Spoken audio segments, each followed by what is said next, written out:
Oh, I don't know. I can't help that, but I don't know what. Yes.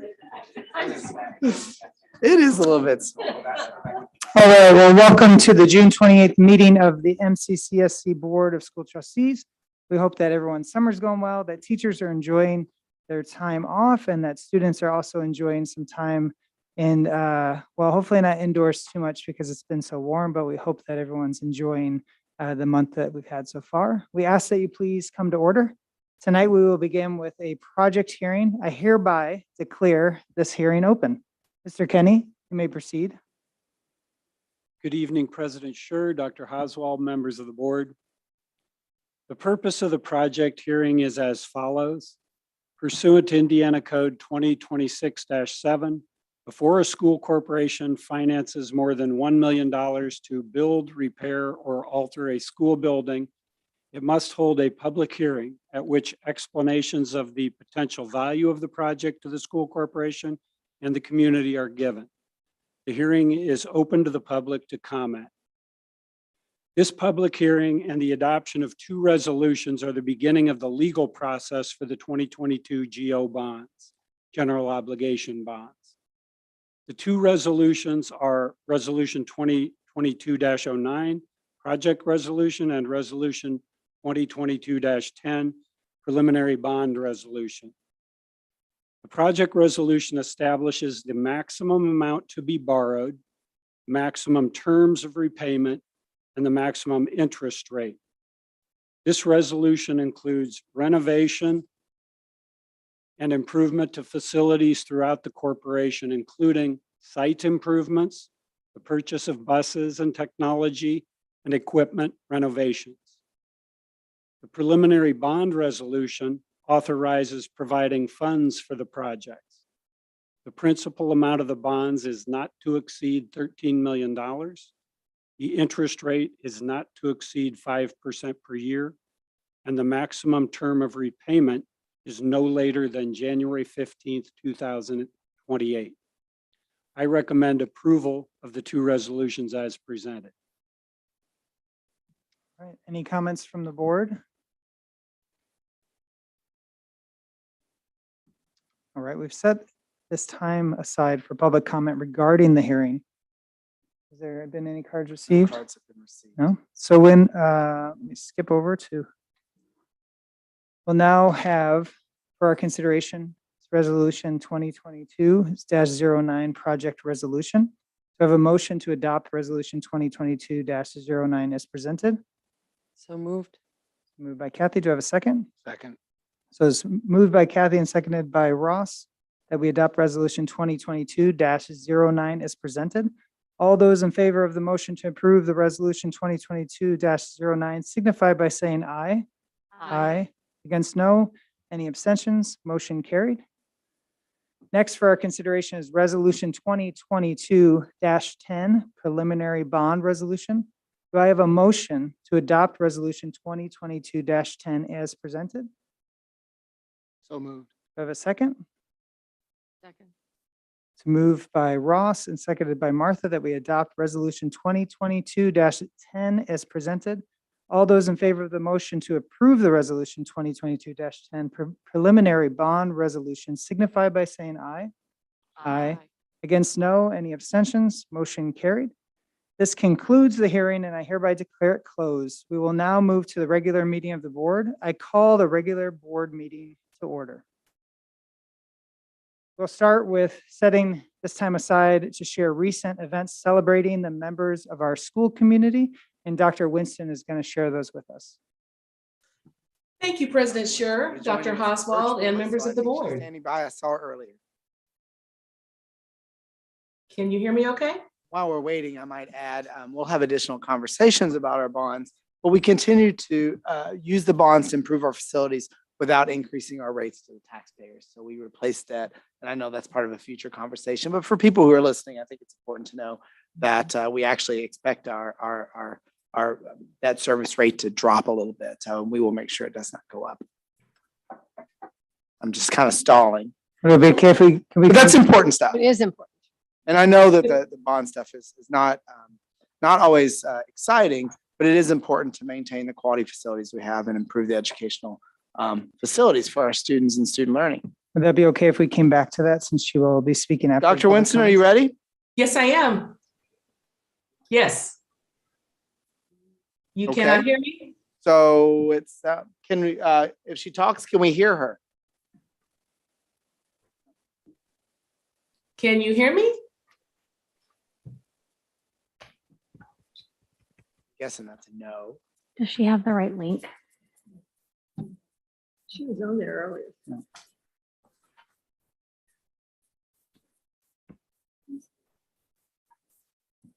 Can you hear me? Can you see me? Can we text her? Well, she knows that. She probably can hear us, but we can't hear her.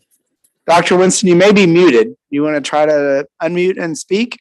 Yes, someone just unmuted me. Can you hear me now?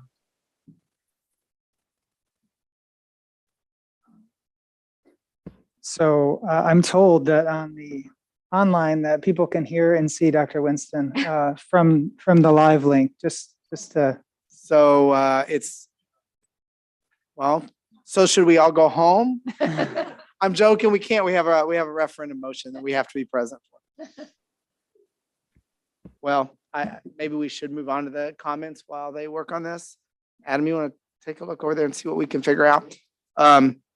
Yeah, Okay, I well, don't see any, we've already called it to order, so we can switch the order, right, Tom? Okay, let's Okay. move on to comments. so we'll go ahead and move on and then we'll have her do that after public comments. idea. So we'll now proceed to public comments. Just, Wait. Oh. Oh, she's there. We're here. There she is. all right. I think they do this on purpose for you, Brandon, just to Yeah. keep you on. All your right. toes. So let's just try this one more time. We set this time aside to share recent events celebrating members of the school. Dr. Winston, would you mind sharing with us? Yes, can you hear me now? Yes, we can. Thank you. Oh, excellent. So thank you, President Scherer, Dr. Oswald, and members of the board. It is my pleasure to share with you our recognition of the Mental Health America of Monroe County Awards. Congratulations to the Monroe County Mental Health 2022 champions. 5 members of our Mccsc community were recently recognized for providing outstanding service and advocating for mental health. Our outstanding mental health provider nominee, Emma Ford, is a social worker at Fairview Elementary School. We have 3 outstanding educator nominees, and they include Tammy Bomba, a support secretary at Bloomington High School North, Angela Covey, a special education teacher at Templeton Elementary School, and Laura Akulski, a special education teacher at Bloomington High School North. We are very excited to note that Becky Rose, our Director of Student Services, won the Outstanding Educator Award, and we celebrate each of our nominees as well as our award winners. Thank you very much. Thank you, Dr. Winston, and congratulations to all of those that have been recognized tonight. So now we'll go ahead and proceed to public comments. As a reminder, when called to the podium, please state your name and agenda or item topic. Also, you have 3 minutes to address the board. Ms. Butcher over there will ring the bell once to signal that you have 30 seconds to finish your comment to the board. When your 3 minutes is ended, you'll hear the bell ring 5 times. This is a signal your time's up and you'll need to be seated as we continue with the meeting of the board. If you're part of a concerned group, please select one person as your spokesperson. If your point has been made, in the interest of time, we ask that you please pass when called upon. And lastly, please know that there is no commenting on personnel issues. But first, we'd like to invite Elizabeth Bullock up to speak, and then after that, we'll have Maria Douglas. All right, good evening, everybody. My name is Elizabeth Bullock, mother of a sophomore at South. I want to really begin tonight by acknowledging an email I received from April about the board's stance on rearming SROs. April, I think it's pretty clear we disagree about this particular issue, but I really appreciate your willingness to at least listen, respond, and dialogue with us. I think it's added a little bit of humanness in this otherwise somewhat stoic and seemingly ineffective public comment process. So from that email, I think it's my understanding that the board under no circumstances plans to rearm SROs. You also stated in your email you believe that law enforcement is not equipped to handle high-powered assault rifles used to attack in attacks such as that in Uvalde. And you suggested I focus my efforts on better gun sense laws. So I want to be really clear that I've come to this board meeting month after month requesting that MCSC make improvements to school safety plans that are preventative and immediate in nature. Gun sense laws are absolutely part of my big picture mission, but not something the school system can implement today that's going to keep our children safe. So at this time, I don't really believe that the board is doing everything they can to really reduce risk of fatalities in the potential situation of a school shooting. So given the email from April, two things I want to bring to attention today. Would like to know why MCCSE continues to have an SRO program at this point. You just sent SRO staff to the Instora conference, and I hazard to guess they learned a great deal about the things they cannot do in their position with the school system. Are you only keeping this program so you can draw down those federal dollars? And I think as a board, I'd really like you to revisit, are you acting with integrity as you keep a program that specifically hires armed law enforcement officers if you don't support the concept of armed law enforcement officers? Secondly, would like to know why in the school district, the only people participating in active shooter drills are our children and school staff. It's my understanding that MCCSC does not permit law enforcement on property to come into the schools for their own active shooter drills. So no wonder they aren't properly prepared to respond to a threat like this. It's my understanding at one point BPD also had a master key to buildings. This is no longer the case. And that even Ellisville and Steinville schools are allowing law enforcement to drill once per year in their school during the summer months. So if our BD can do it, can we not consider that as well? Why is the burden of participating in active shooter drills only on our school staff and our children? So I'm clear, kind of at this point, here's where we are in Bloomington. Incidents of gun violence are increasing. Laws changing, allowing carrying without a permit on July 1st. The board doesn't want to arm SROs, and we aren't allowing police to come into the school to at least be prepared to address a potential threat. So ending today, again, requesting that you consider rearming the SROs and consider how you can partner with local law enforcement to allow that training. Thank you so much. Thank you, Elizabeth. Next, we have Maria Douglas, and then after that, Candace Sampson. Brandon, point of order. I think this is very important for us as a board. And it's a point of order because I think it's a point of liability. I just want to clarify that I did respond in email. I did not, however, speak on behalf of the board. I spoke as an individual. And so I just wanted to make that very clear for our listening audience. Thank you. Hey, it's me. Okay. This is the 9th month. My name's Maria Douglas. I have a 8th grader at Jackson Creek, and I will have a junior at South this year. And of course, I'm talking about school safety again. So this is the 9th month I've attended the meeting to talk about the need for increase in school safety. A lot can happen in 9 months. Some of us could have had a baby in 9 months. Laws have been passed. There have been over 27 school shootings and 83 students and staff killed or injured, according to Education Weekly. And remember, no one is left uninjured in any of these school shootings. So 83 is a very low number because of psychological and mental health trauma that happens when there's a school shooting. Last month's meeting took place in the early hours of coverage on the Uvalde shooting. At that point, we had no time, or at that time, we had no idea the carnage and mistakes that had been made, but we do now. What have we learned? What are we going to do differently? What precautions are we going to take? We've asked for a robust and properly trained SRO program, as I felt this was the simplest, easiest, least invasive, cost-effective measure since, as Elizabeth said, they're pulling down funds.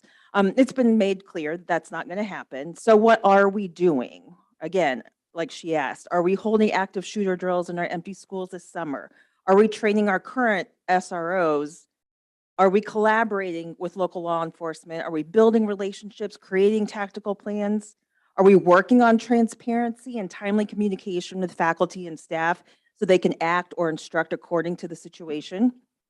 And are we looking at any immediate short-term solutions to prevent guns of any type from entering the schools? For all of some people who like to troll me on the social media and to the board respectively, this is a yes and situation, not an either or, okay? This is a social services programming and metal detectors, or how about maybe a dog, right? This is a gun storage safety and securing the 19 doors at South. This is advocating for better gun control laws and collaboration with the local law enforcement. So I ask the board and I ask the people that troll me on the social medias, what are you doing to keep the school safe? Again, I'm calling for the reinstatement of community conversations as I have asked before, so we can understand what seems like inaction from the board, how we can understand that. Again, there was a gun at South the last week of school. The protocols you presented to us in that PowerPoint a few months ago were not followed. We have no reason to trust that you have it handled, that you are doing everything that you can, as you said you have, or you're trying to keep the school safe. So I'm just not sure at this point what it's going to take. It's going to happen, you guys, and you'll be responsible for it. Thank you, Maria. Next, we have Candace Sampson, and then after that, Sabra Wagner.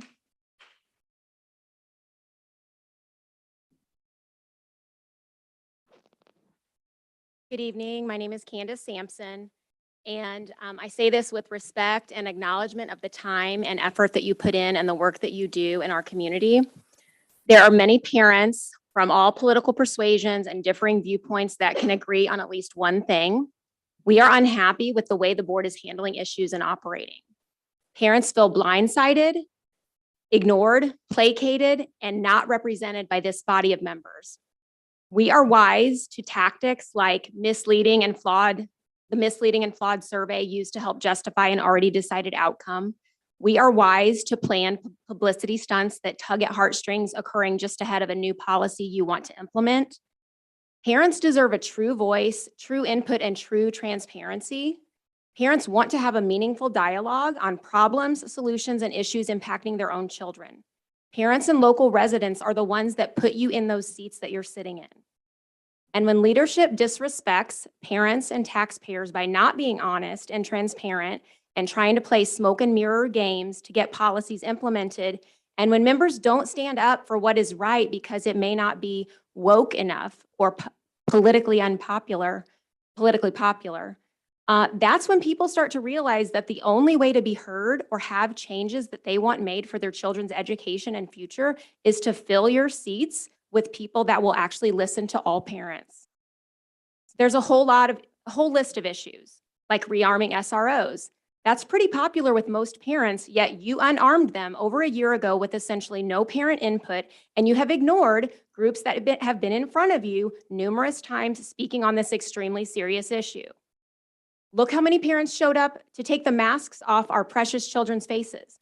While we appreciated the help from 4 members, that was the final hour, and after almost a year of forced wear and much damage already done to our kids.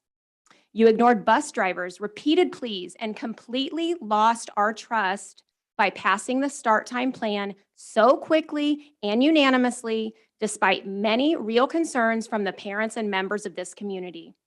The parents I'm speaking of may not send you an email, they may not call you, and they may not show up at this meeting. But if they have a candidate that convinces them that they will listen to them, they will get back to the basics of educating our children rather than indoctrinating them, then they're probably going to vote for them in November. And I hate to say this, but despite our strong desire to support our teachers, staff, and bus drivers and give them the pay and working conditions that they undoubtedly deserve, people are also considering voting no on the referendum because it seems nothing else seems to be working to get your attention and to truly collaborate with and listen to parents in a meaningful way. Thank you for your time. Thank you, Candace. Next, we have Sabra, and then after that, JL.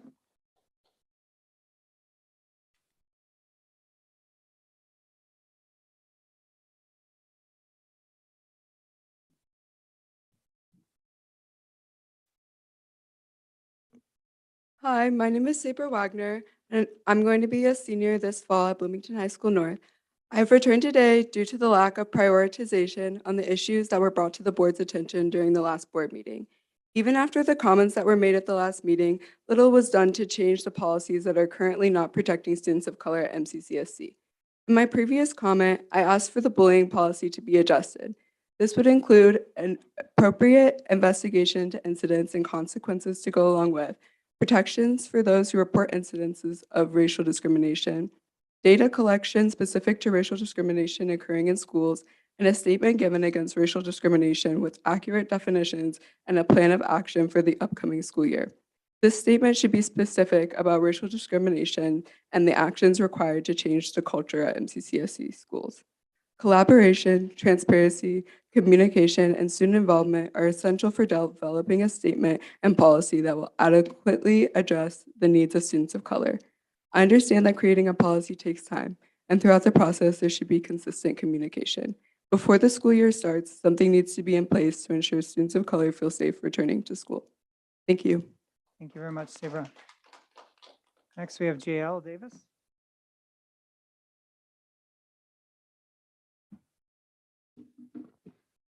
Hello, I am JL Davis. I'm 15 years old and also a sophomore at Bloomington High School South. And I'm here for the second time to speak on racial discrimination. Last month's meeting, Safine, Sabra, Cindy, and I spoke about our experience, but today we want to speak more about the policy and extra steps we need to see from MCCSC. Not only are we tired of talking about our experiences, we are also tired of the objective completely being missed. 8 months ago, I made an executive summary inspired by Brittany L. Jones, a doctoral candidate. Our proposal is that students, staff, and administrators should be held to the standard as well. There needs to be more main events, resources in our communities focusing on people of color and BIPOC peers. There needs to be punishment for discrimination and racism for students at BHSS and BHSN, staff members. For starters, providing a clear and accurate definition of racism and microaggression for consumers of the policy, devising a plan for policy dissemination, appointing an anti-racist committee or point person, coupling equity and anti-racist policy with other schools and district-wide policies, and partnering with external organizations. According to the Bloomington South and North Student Handbook under page 19 and 20, the Monroe County Community School Corporation believes that all people are to be treated with dignity and respect at all times. This is true regardless of an individual's color, ethnicity, national origin, ancestry, gender, sex, sexual orientation, religion, appearance, age, family background, marital status, socioeconomic status, disability, or position in the school system. Our school community will not tolerate any behavior intended to degrade, insult, threaten, or harm any individual in the school community. Such behavior is grounds for disciplinary action. A petition was created by me to include an anti-racism policy in the South Student Handbook, in which over 500 students signed.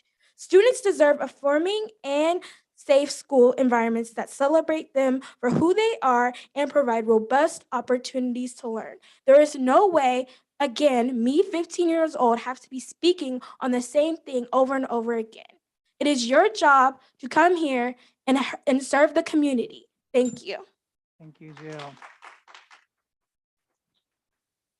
Well, this ends our public comment, and I just want to thank everyone that came out tonight and spoke, and appreciate you giving your voice in those ways. So now the public comment is over, and we will now proceed with the in-person instruction plan. Dr. Oswald? Yes, good evening, board. You have presented before you the reentry plan with only minor adjustments to what we experienced in the spring semester for the latter part of the spring semester of 2022. Special thanks to Board Member Cooperman for taking a look at that and ideally making sure that aligns with our practice.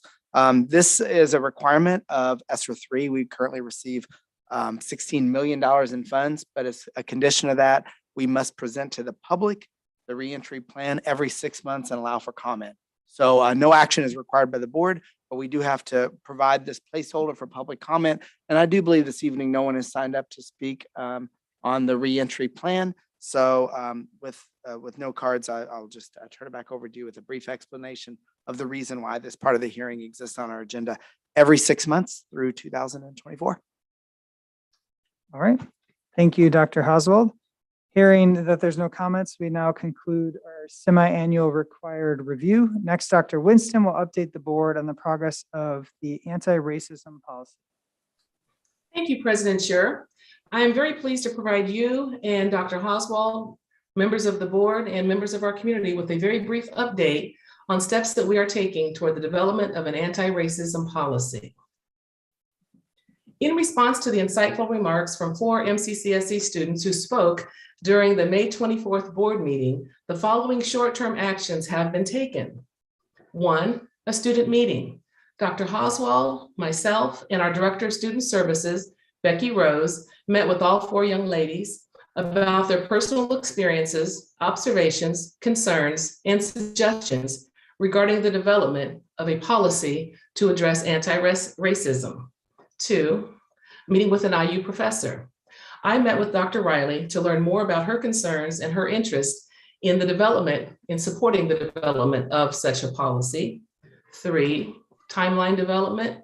We developed an aggressive timeline for engaging students and staff over the next several months in the development of an anti-racism policy. We acknowledge that it is a lengthy process in order to properly, but we are fully engaged in making sure that we have a representative sample of students from across multiple backgrounds so that their voices are heard as well. The 4th action that we've taken, student handbook statement. We developed a preliminary anti-racism, anti-microaggression statement to be included in our 2022-2023 student handbooks. The proposed handbook statement is designed to do some of the following items. We'll do each of the following items. 1, to reaffirm MCCSC's commitment to ensuring a safe and inclusive learning environment for all students. 2, to acknowledge that the use of racial slurs and microaggressions are not acceptable and that their usage will not be tolerated within our schools. 3rd, to affirm our collective commitment to respond to all instances of suspected racial bias or harassment in a timely and comprehensive manner. As a follow-up to these items, our immediate next steps will include the following. 1, we will be meeting with our principals in the month of July to discuss the proposed student handbook language regarding microaggressions and anti-racism. The purpose of that meeting will be to make sure that they are discussing these items with their staff and that they are addressing them with their student body as well. 2, our next immediate step will be to schedule a follow-up meeting with our 4 young ladies who we met with earlier this month. We will do so once school resumes in August. And then 3rd, we will create a student advisory group. That student advisory group will be comprised of students from diverse backgrounds so that we have an expanded voice of students across all of our high schools and across multiple diverse areas. 4th, we're going to continue providing ongoing staff training for our faculty, for our administrators, and our support staff on all of the equity actions that we've taken to date and ensuring that they understand how to respond when they witness these instances, when they are reported to them as well. And then 5th, we're going to continue working with our partnership that we have with the Midwest and Plains Equity Assistance Center. They have worked very tirelessly with us over the last several years in providing training, guidance, and availability of resources. I thank you so very much for this opportunity to provide this brief update. Thank you. Are there any comments from the board? Question, actually. So I think I'm actually just confused. And so I guess the question is, after hearing public comment and then hearing the update, were the students who were involved in the process apprised of the updates of this plan? Dr. Winston? So, and I'll answer first. In my meeting with the students, we talked about the multiple steps. So we sort of began breaking down. A student handbook is generally, of course, designed to provide guidance and expectations to students. And then we sort of talked about how when we develop policies, we have parallel policies. So for example, our 3,000s and 4,000s might relate to our support staff versus our certified teachers. And we talked about the policy development for that. So that's not only garnering additional ideas, but as we begin writing policies that will change the work expectations of our staff. We have legally required discussion with our unions. And so we talked about how policy development with that would take a couple more months. As you know, board policies require multiple readings. We kind of talked to them about that process. And so we began talking about the initial implementation of a student handbook statement and then what it looks like as we develop additional policies. In essence, we said that some things can happen quicker than others, but of course we made the commitment that through dialogue, we will address all of the concerns that were that have been brought before us. We had other dialogues. So for example, I know we had conversations about professional development, but also evaluation. You know, how do we evaluate this? And we talked about there's a different process. Dr. Winston said it's a really good point to see how does this fit in our evaluation model, which is also something that is required to go back before the teachers. So in essence, what we said was that it's a multifaceted approach, and that we will continue to have conversations with those students that spoke last month, as well as a broader group in the development of that, with the idea that all of this would be culminated. We talked about with them by November or December, based upon the timeline by which these policies can be created. To be clear, you know, our language has the disciplinary consequences associated with microaggressions and racism. But we also know that it's very important to be very explicit, as the students spoke to tonight, be very clear as an educational tool that this is not tolerated, and that we're very specific on what anti-racism is. I know the students, I was shared an email from Dr. Winston saying, you know, we think we need to develop more clearly some of the definitions. So that's a commitment. We said when we meet with the student body in August, we'll make sure that we work with them to develop these definitions, and that's something that we'll include later. Again, from the last meeting, we had 3 weeks, and so we had a conversation with the students, and this is the first step in the process. And so I know that Dr. Winston's had follow-up conversations with the students, and then our next planned meeting with them is in August. So that's sort of the development of it. And so there's several pieces. We're talking about evaluation. There's a process to improve our evaluation. That takes a little longer. Staff policies require some discussions with our teacher leadership groups, meaningful discussion. We don't anticipate there be any complexities with that, right? I mean, this makes sense. We want to do the right thing. We also talked about the disciplinary process and the reporting procedures. We talked about a student handbook that provides greater guidance on these materials within the bullying handbook. We talked about a lot of things. So all of this is in development, and I know that Dr. Winston has relayed that with the students, and we talked about that in our in-person meeting. Okay, thank you. That's really helpful. It does. It helps a lot. And it's, I mean, I do wish that there was a way for us to get like some clarity, you know, and to understand where perhaps the disconnect is, or where the sort of frustration is still, because it's clear that there's still something that's unresolved, or something that's still sort of creating a frustration point. And it would be helpful for me to understand why or what that is. I guess in lieu of having actual policy change, because you're right, it does take several readings, and it also takes, I mean, there are multiple steps. I think it would be helpful to know, you know, for students who are starting the year again and who are concerned about facing discrimination or bullying or things like that, right? So if the traditional methods, we have the language and we have the disciplinary procedures in our handbook, but because we wouldn't be here if that wasn't working, right? I mean, those things don't seem to be working entirely, right? So I guess my question would be, if a student reports an incident and it gets handled in a way that is unsatisfactory, or is that doesn't address the issue entirely, like before there's a policy in place or an evaluative method in place, is there a route that they can take to sort of escalate that issue that they know about, right? Because if you're just reporting it to the same place and it's not going anywhere, what do you do? Like, what's their recourse? Well, first of all, as brought up for the students, you may notice in this handbook language that we've put in there, we've added some additional language with trusted staff members, for example, right? So it's this conversation to make sure that it's so important as we develop relationships that our students know to go to a trusted source. So one of the things we've added in the language is making sure that they know that there's multiple people for whom they can have this conversation. And that goes back to how we train our staff on how to respond. So that's one component. The second one is and this is a good point, is in clarifying within our policies what happens if a student believes that a concern wasn't addressed. Mhm. And we already have multi-layered language in some of these things.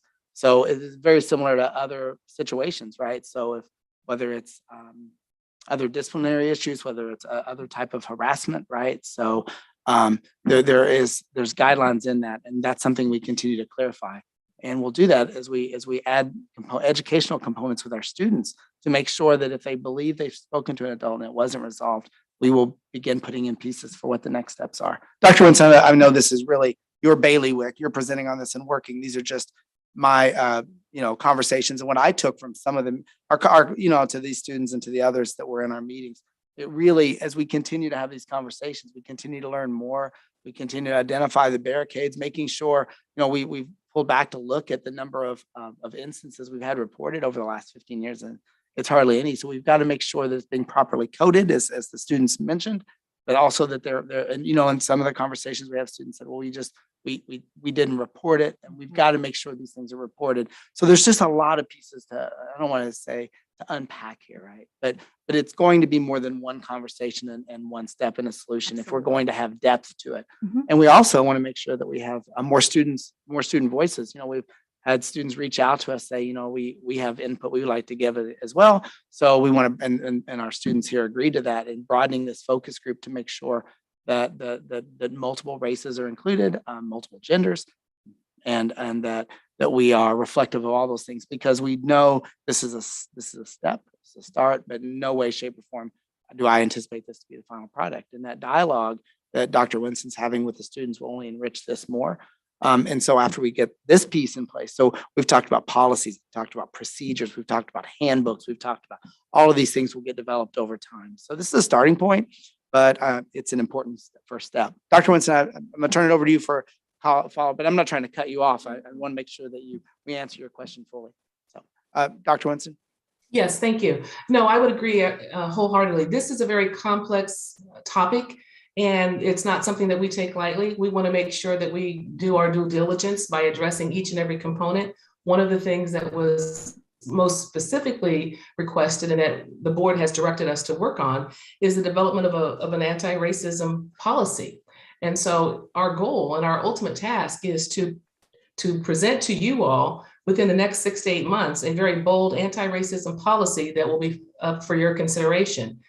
We think that we can do that within the next 6 to 8 months. We think we can do so with a variety of definitions. We think that having a very complete and detailed policy will be very helpful, but the policy in and of itself is not going to be sufficient to address all that's necessary. There's also practices, there's also procedures and guidelines, and those are some things that we will also be addressing. But as Dr. Oswald has indicated, we must have a very diverse group of students from various backgrounds. We must also engage our teachers and faculty members so that all voices have been at the table. And so what we ultimately will bring to you will be a document that we feel very strongly about and that's been vetted across our students and our faculty members. And we're very excited about that possibility, but there are multiple layers of steps that must be taken, and we're not going to make the mistake of skipping any steps in the process. One of the things when I talked to Dr. Winston after the powerful messages that we heard at the last board meeting was, we don't want to rush this. We want to get this right. But what do we do a month later to the public so they can see we're taking this seriously? And so we kind of went back and forth. And at one point we said, well, we'll just do an update of what we plan to do. But it didn't feel enough. We felt like we at least wanted to show some effort that we're communicating the significance of this, at least by making handbook changes, right? So we come tonight not to try to present anything in a final form, right? And not just looking at April, I'm sorry, not to present anything in just a final form, right? To sort of say there, we address the concerns. But we also didn't want to be silent and say, this is something that you'll see over time. So we felt like tonight it was important for Dr. Winston sort of update the board in terms of what the next steps are, but at least to take that first step, right? And I know that Dr. Winston shared some correspondence with students today saying, we think that this should include we have some additional suggestions. So there's follow-up meetings. So again, it's a work in process, but we wanted to commit the significance to their concerns, as well as show that we are going to be responsive to this. Thank you. So I really appreciate the work that you all have already started, and thank you to the students who spoke out and continue to speak up. This is a minor note. I did read the proposed handbook language, and I was happy to see those updates being made in the policy. The only one thing that I just wanted to note really quickly, because it was at the top of my mind, is there's a line, Dr. Winston, that says something about and other consequences might include restorative justice. And I just wondered if we could change that language of consequence of restorative justice to method or avenue or something else, only because restorative justice isn't necessarily a consequence, but a method by which we reach common understanding, right? So that's my only point, but thank you so much. So so we use the language restorative conversations, and we can certainly revisit that piece and think through how to use it. Oh, yeah, But absolutely. word And I it think it differently. was less about the restorative conversations and more about the line that said that it was a consequence. I just I don't think understand that what you're restorative. saying. Oh, yeah. Okay. Awesome. I understand exactly what you're saying. It's an opportunity for sure, but we can certainly rework that line. And it's Thank you not for meant that. to be, I guess what I would differentiate, and we'll look at how this fits within our other disciplinary pieces. We generally talk about the support we provide to all students as opportunities. But then when we get to anything in our handbook that talks about disciplinary procedures for an infraction, then our handbook language, and this is kind of getting down the attorney road here, is then we oftentimes about requirements or consequences. So, if you're stealing or truant to class, offense 1, and we talk about consequences. So we can revisit that, but generally that was going back to the students that specifically asked us to make sure that there were consequences to students that continue to exhibit this behavior. So we have pieces on the educational tool, but it's making sure that students understand that if they violate, if they show microaggressions, for example, there are consequences to that for those, not on the training piece for all students and the importance of that, but for those who continue to exhibit that behavior. So we'll revisit that and see if there's a better way to say it, but we're trying to line that language up with the rest of the student handbook so that it fits nicely. If we were to receive a parent complaint that there's lack of clarity, saying, well, you talk about consequences for these, but you don't talk about so it's trying to make sure that our language lines up for disciplinary purposes. If we have to get there, in an ideal world, we won't. Right. But according to these students, it's really important that we make sure we outline the consequences for students that continue to exhibit these behaviors, because there is a belief that in some cases, those consequences have not been enforced. Okay. So anyway, but I to your point, I completely understand where you're going with that. Are there any other comments from the board? Just a quick question. Dr. Winston, did you say the goal for the new anti-racism policy or the amendment to our bullying policy was 6 to 8 months? I couldn't hear the question. Could you repeat that a little bit louder, please? I think so. Is my mic working? I wasn't sure. So did you say that the timeline for the new anti-racism policy is 6 to 8 months? Ultimately, that's, with the multiple readings that we'll need to have, we definitely would like to have one in place within that time frame, if not sooner. Okay, thank you. There are some school districts, to be I would perfectly honest with estimate you, 5 to 6 months. to be perfectly honest with you, there are some instances where school districts who've taken on the task of creating an anti-racism policy have taken 2 years. We don't intend to do such. We don't think it's necessary, but we also want to do a really good job in doing so. Okay, thank you. Good question. Are there any other comments from the board? I'm just really glad to see it happening. I'm grateful to the students for Yeah. speaking up, and I'm grateful to you all for responding. And I appreciate, like I would with any students, I think I said last time, like, keep coming back. If the conversations that we're having, you're not feeling like you're being heard, just keep coming back. And continue those conversations with the administration as well. All right, well, now we will move on to the consent agenda. So now for our consideration is the consent agenda that includes the following: memorandum from executive session and minutes from the board meeting held on May 24th, 2022, overnight out-of-state field trips, financial report, May 2022, appropriation balance report, May 2022, registration of claims, June 28th, 2022, payroll register and payroll claims, May 2022, elementary, secondary, and athletic student handbooks. Do I have a motion regarding the approval of the consent agenda? So moved. Do I have a second? Second. It's moved by Kathy and seconded by Martha that we approve the consent agenda as presented.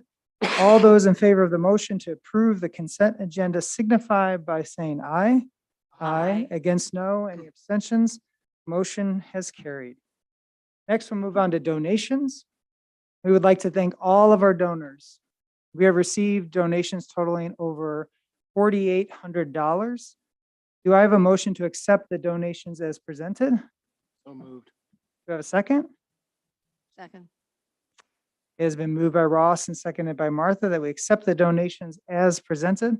Are there any comments from the board regarding donations? All right, all those in favor to approve the donations signify by saying aye. Against no, any abstention? Motion carried. Next for our consideration is the personnel report. Do I have a motion to approve the personnel report as presented? So moved. Second. Okay, so it is moved by Martha and seconded by April that we approve the personnel report as presented.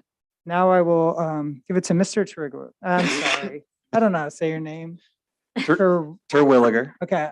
That's Wait, okay. To you, yes. Adam. Thank you. Mr. Adam. Thank you, President Scher and Board of School Trustees. This evening, I would like to recognize one administrative appointment and 3 retirements that are included in the personnel recommendation. First, David Dorsett is recommended to be our new Director of Transportation. David has most recently been serving as Regional Account Manager and EV Account Manager with Curlin Bus Sales and Leasing since 2016.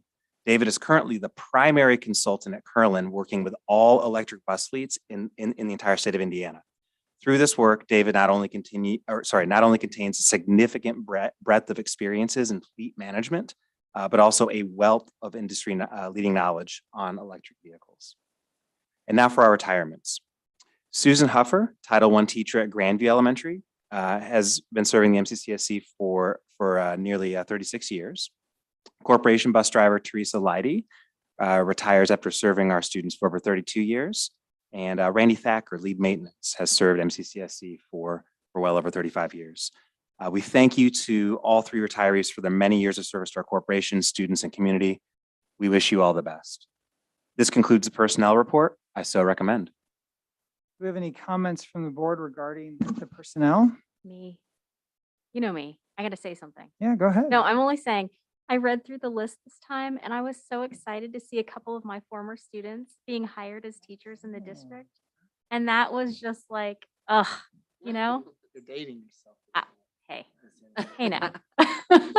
I would like, that's great. Isn't that great? It is really I sweet. can remember my, I don't know who else remembers. I remember my dad was a teacher and it wasn't when his kids started. It was when, he started having grandkids and, multiple generations of students as a teacher. And then you see them circle back and become teachers. I think that's one of the most rewarding things So because cool. in the end, we really constantly encourage our students to consider a field in education and Lord knows we need them. Yep. So I do want to make a comment that our new transportation director sends his regrets.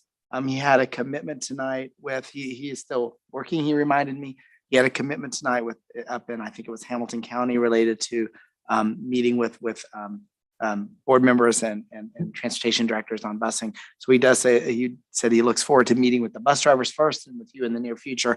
But I just wanted to point out the obvious that Dave is not here tonight. Any other comments from the board regarding personnel report? All right. Thank you, Mr. Terwilliger. Terwilliger. I just thought you had it. I get it? Yeah, you I had wrote it. it out phonetically on my, We'll get there. okay. Thank you. We'll get someone Trying. else up there next month. All right. All those in favor of the motion to approve the personnel report signify by saying aye. Aye. Against no, any abstentions? Motion carried. Next for consideration are the contracts. Do I have a motion to approve the contracts as presented? So moved. Yep. Second. It has been moved by Kathy and second by Martha that we approve the contracts as presented. Mr. Kenny, would you please share with us? Thank you. There are 16 contracts before you tonight. I recommend approval of the contracts as presented. Do we have any comments from the board regarding the contracts? Okay, thank you, Mr. Kenny. All those in favor of the motion to approve the contracts, please signify by saying aye. Aye. Against no, any abstentions? Motion carried. Next, for our consideration, we are going to talk about the meal prices for 2022 and 2023 school year. I have a motion to approve the meal prices for 2022, 2023 as presented? So moved. Have a second? Second. It has been moved by Martha and seconded by Kathy that we approve the meal prices for 2022, 2023 as presented. Mr. Kenny? Thank you. Before you tonight is the recommended meal price increase for school year 2022-23. As a reminder, breakfast and lunch were free for students during the 2020-2021 school year and the 2021-2022 school years. Increases are 10 cents for breakfast and 25 cents for lunch from the 1920 school year. So it's actually a 3-year period that the 10-cent and 25-cent increase is taking place over. This has been, the recommended increases were prepared by Food Services Director Matt Tomrell. We recommend approval of the meal price increases as presented for the 2022-2023 school year. Do you have any comments from the board regarding the meal prices? This might be a good chance for just a public reminder that we do have information on our website through not only the importance of the enrollment process. I know I talked in one of the radio interviews today about reminding people to enroll, to let us know if you're new to the community, if you have someone that's going to be 5 by August 1st, so that we can prepare. We also have information on there about applying for free and reduced lunches. Because of ESSER, we've had free lunches for a few years, so that might have disincentivized people from applying that may qualify for free and reduced lunches. So maybe this is a good reminder. We'll continue to send out information to our family members to make sure that if they qualify for free and reduced lunches, that they begin to submit that paperwork, because federal stimulus dollars no longer exist to provide for free lunches for all of our students as they have in the past years. Yeah, and imagine that for new students in the past 2 years, this all might be Yeah, confusing, that's right. so- And news. So we'll continue to relay that information, but we do want to make sure that those that If I qualify. may, as we talk about that free and reduced lunch application this year, that's also going to apply for before and after care. So it's going to be even that much more important. It's a really good point. We recently announced our extended care programs. The board approved, and I'm thankful for this. Really good point, Ross, that those programs will be free if you qualify for free and reduced lunch. So there is that piece as well. And then, of course, for textbooks. So we know that with high inflation and with other cost constraints many of our families are facing, those applications will be very important. So we can continue to do our part to provide the services for our priority populations. So Ross, thanks for bringing that up. It's a really good point. Any other comments from the board? All those in favor of the motion to approve the meal prices for 2022, 2023 as presented, please signify by saying aye. Against no, any abstentions? Motion is carried. The next consideration that is before us is Resolution 2022-011, Referendum Tax Levy. Dr. Oswald? Yes, I bring to the board what I would consider one of the most important votes that we will make every 6 to 8 years. It used to be 6 years. Now it's 8 years. And this request is unfortunately based upon what we would consider inadequate funding from our state legislature, whose funding has simply not kept up with inflation since they took over the education fund responsibilities and implemented the 1, 2, 3 tax caps back in 2008. So here we are tonight with fiscal shortfalls and increasing needs, including compensation of our teachers and no inadequate support from the state, which forces us to come back to the board and ask for consideration of asking our taxpayers to vote to increase their taxes to continue the important work and the successful work we're doing here at MCCSC. I do believe that based on the significance of this, with your permission, the resolution is one that we generally read into the minutes to make sure that it's there. So if I may, this is Resolution 2022-11, Referendum Tax Levy Resolution. Whereas Indiana Code 20-46-1 as amended permits a public school corporation to adopt a resolution to place a referendum on the ballot if the governing body of the school corporation determines that the school corporation cannot, in a calendar year, carry out its public educational duty unless it imposes a referendum tax levy under the same code as amended. And whereas the Board of School Trustees, hereby called the Board of the Monroe County Community School Corporation, hereby called the School Corporation, being the governing body of the school corporation, has determined that based on current revenue calculations in the years 2023 through and including 2030, the school corporation will not be able to carry out its public educational duty unless it annually imposes a referendum tax levy in accordance with Indiana Code 20-46-1 as amended. And whereas based on the foregoing, the board now desires to adopt a resolution to place a referendum on the ballot under the same code as amended. Now therefore be it resolved that this board hereby determines that based on current revenue calculations for the years 2023 through and including 2030, the school corporation will not be able to carry out its public educational duty unless it annually imposes a referendum tax levy of up to, but not to exceed 18.5 cents per $100 of assessed valuation per year starting in 2023 through and including 2030 in accordance with the same Indiana code cited. Be it further resolved that there shall be placed on a ballot to be considered in the referendum of the registered voters residing in the boundaries of the school corporation at an election to be held on November 8th, 2022, the following question. Shall the Monroe County Community School Corporation increase property taxes paid to the school corporation by homeowners and businesses for 8 years immediately following the holding of the referendum for the purpose of funding the retention and attraction of teachers and support staff through increased compensation, and for funding to enhance academic programs, including STEM, the arts, special education, at a maximum referendum property tax rate of 0.185 cents. If the public question is approved by the voters, the average property tax paid to the school corporation per year on a residence would increase by 35.24%. And the average property tax paid to the school corporation per year on a business property tax would increase by 34.09%. Most recent property tax referendum proposed by the school corporation was held in 2016, and the measure passed. Be it further resolved that the superintendent of the school corporation, the superintendent, or the director of business operations of the school corporation, or the secretary of the board be and hereby is authorized to certify a copy of this resolution to the Department of Local Government Finance in accordance with Indiana Code 20-46-1, and be it further resolved that any officer of the board, the superintendent or the business office be and hereby is authorized, empowered, or directed on behalf of the school corporation to take any and all action as such a person deems necessary or desirable to effectuate the foregoing resolutions, including any revisions to the form of the public question in order to receive approval from the DLGF, Department of Labor, Local Government Finance, and any such actions hereby made or taken be and hereby are ratified and approved. I recommend this be approved. And if I may just add a couple clarifying comments, then of course any board comments must take place before the vote. And then after that, we will have limitations associated with comments going on afterwards. And what I would add is a special thank you to the many family members, community members, business leaders, local leaders, politicians, board members, teachers, students who have provided feedback on our plan. This has been about a 9-month process in which we have gathered input on what our most pressing needs are based upon our current financial situation and what rate we believe is fair and appropriate based upon the realities that our taxpayers face. And what we've learned is that MCCSC is currently the 8th lowest taxing school district in Indiana with a base rate of 54 cents. And we have a current additional rate of 9 cents.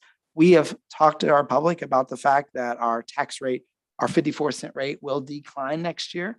And we know with increased assessed valuation, that will make that possible. And so in the end, the 18.5 cents will be an increase of 10 cents, or approximately 10 cents. But with the decrease we're going to see in our base tax rate of 54 cents, we know it'll be significantly less than that. We also know that we've heard time and time again that our priority are our people and the programs we offer for our students. We've heard that over and over again in every single forum.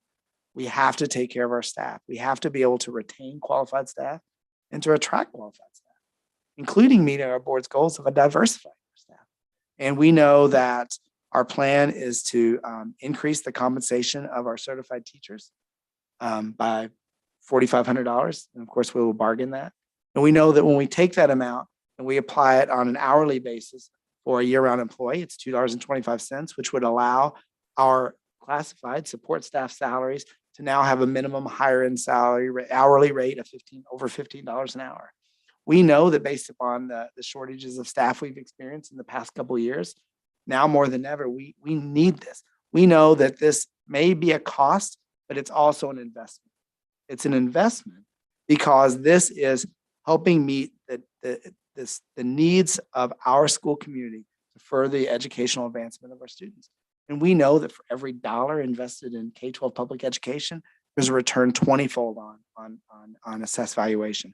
We know there's a return on job attraction. We know there's a return on, there's a decrease in the what school to prison pipeline.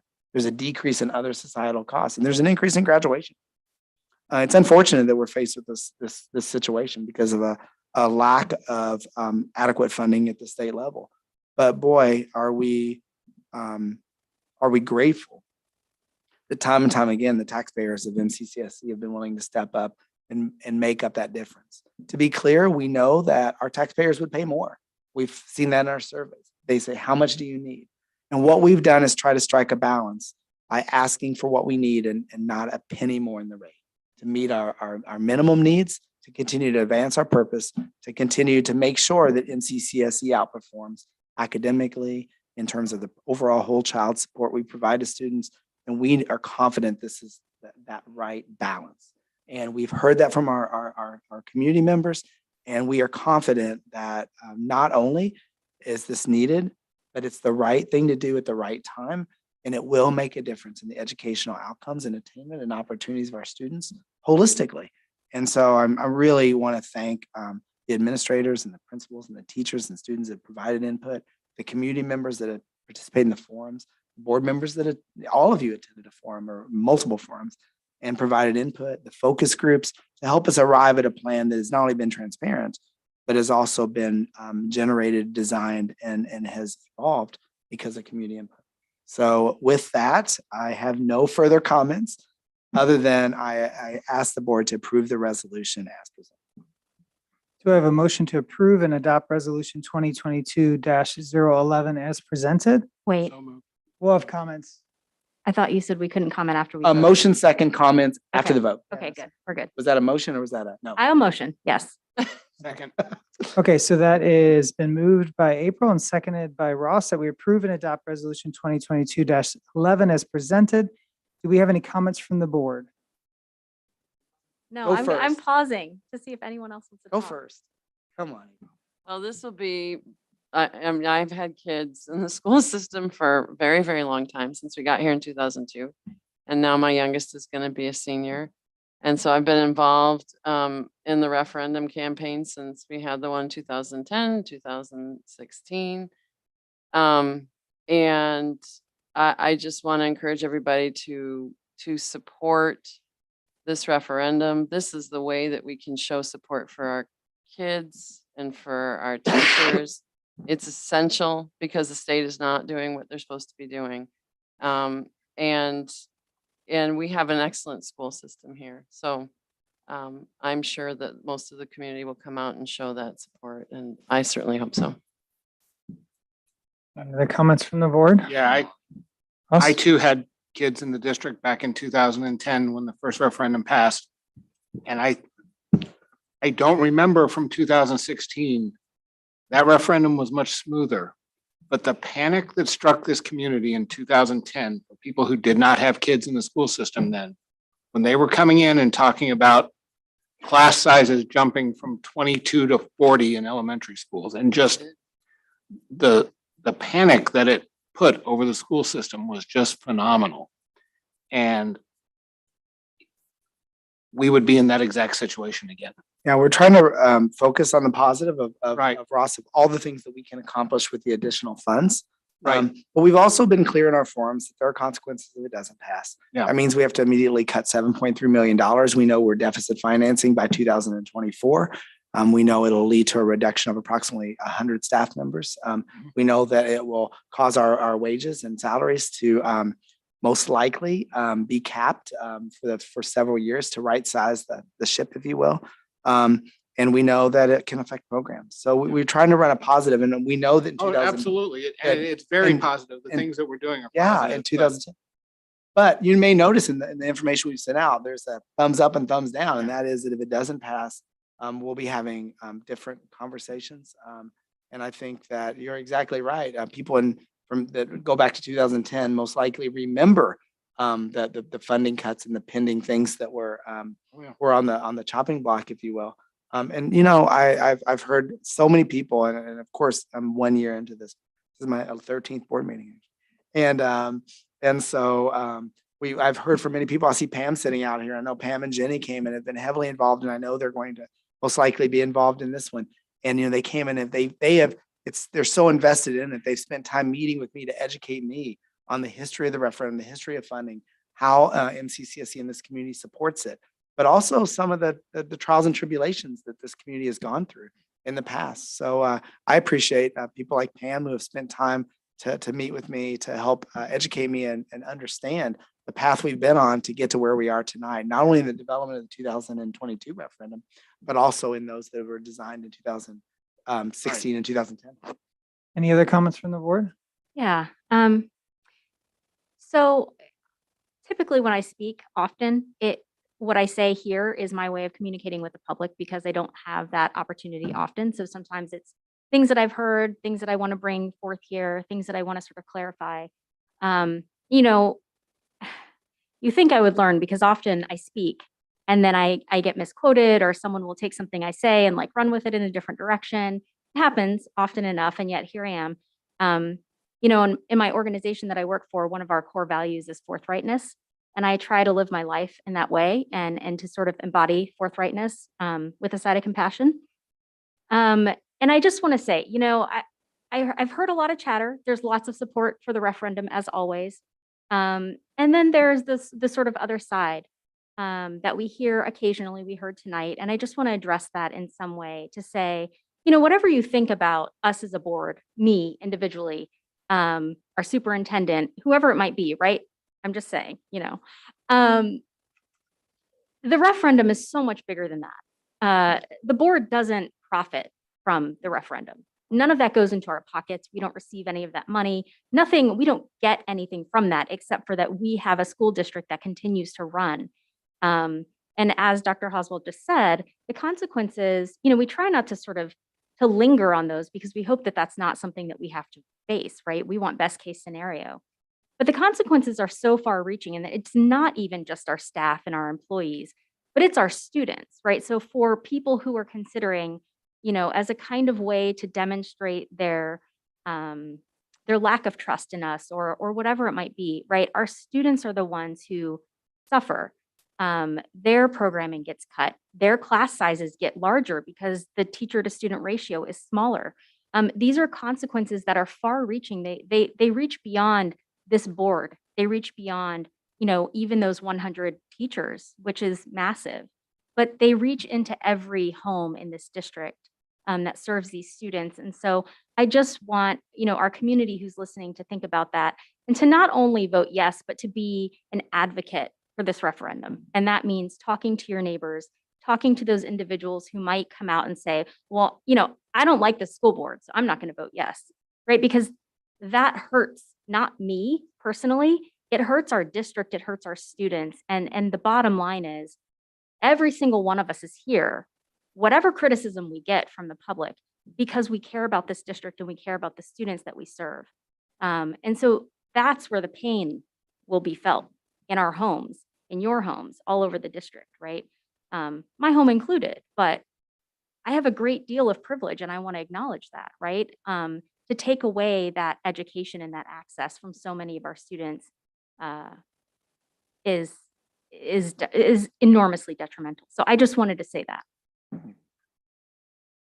Any other comments? I would agree with everything that folks have said here. I would also just say that, and I think it's been said before, I think, and all of us are on the board probably because of this. If you don't like who's on the school board, even us on the board would say, encourage you to find someone that can run, that you can support and get behind.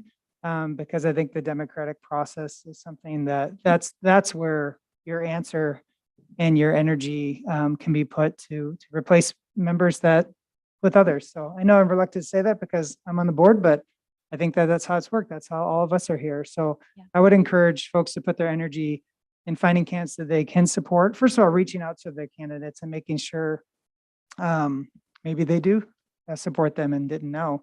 But other than that, finding people that can support and encouraging them to run. So any other comments? All right. All those in favor of the motion to approve and adopt resolution 2022-11, Referendum tax levy signify by saying aye. Aye. Against, no. Any abstentions? Motion is carried. Dr. Oswald, do you have any district updates for us tonight? I do not. All right.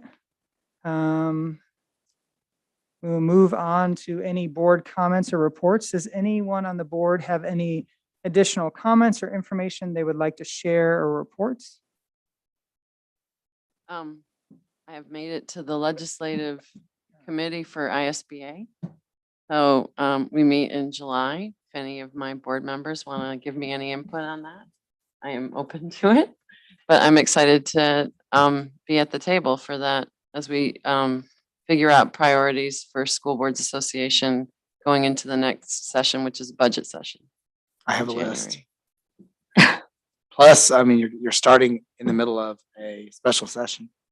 I mean, golly, so, I mean, there's probably going to be even more urgent needs for your advocacy because any opportunity for our legislatures to meet is an opportunity where we're going to have to be involved. Yeah. Thank you, Kathy. Congratulations. Oh, sorry. Congratulations. Any other board comments or reports that'd like to share? All right. Well, thank you, everyone. Dr. Oswald, do you have any additional reports? Just you'd like to share?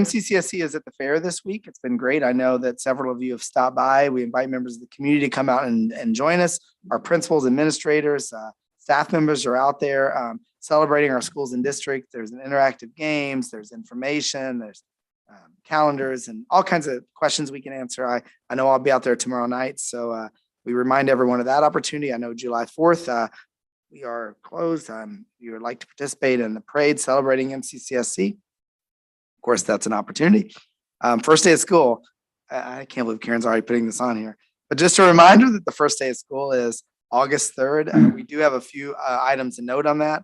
Monroe County Public Health Clinic is having their back to school clinic on Saturday, July 9th from 9 to 11. We have this information on our website. It's important for those who need to have their children immunized.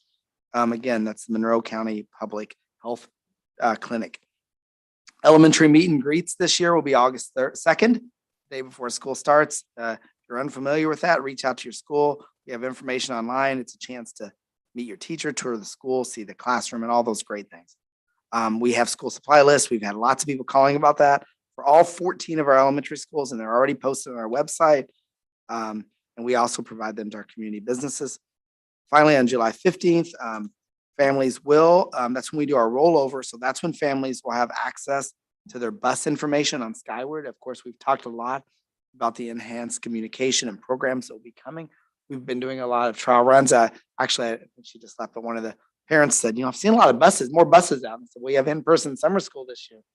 And as part of our in-person summer school, we're doing a lot of demo and trial runs on these technologies that we'll be using to be more efficient and effective and push notifications to families. So again, on July 15th, families will be able to access their bus information. And then the forthcoming will be a lot of information and training on what that looks like and how we begin to educate. One of you had asked about that and provide support for families who want to use the new apps and other types of communication that exist. That training may not come from me. So other than that, we also have information posted on our website under quick links for back to school 22-23. We're continually updating as we get closer to the beginning of school. And we look forward to seeing everyone a little over a month for the start of school, and happy 4th of July. Thank you, Dr. Oswald, and thank you for everyone who showed up in person and who's watching online. We hope that you enjoy the rest of your summer. Our business for tonight is completed. Our next regularly scheduled board meeting will be held on Tuesday, July 26, 2022. We are adjourned. Tom, I'll let you know if that I completely agree with your thoughts. And he's gonna his family attorney make sure he's first gonna talk to them and make sure there's no issues. I don't think there will be. But I'm sorry, Martha.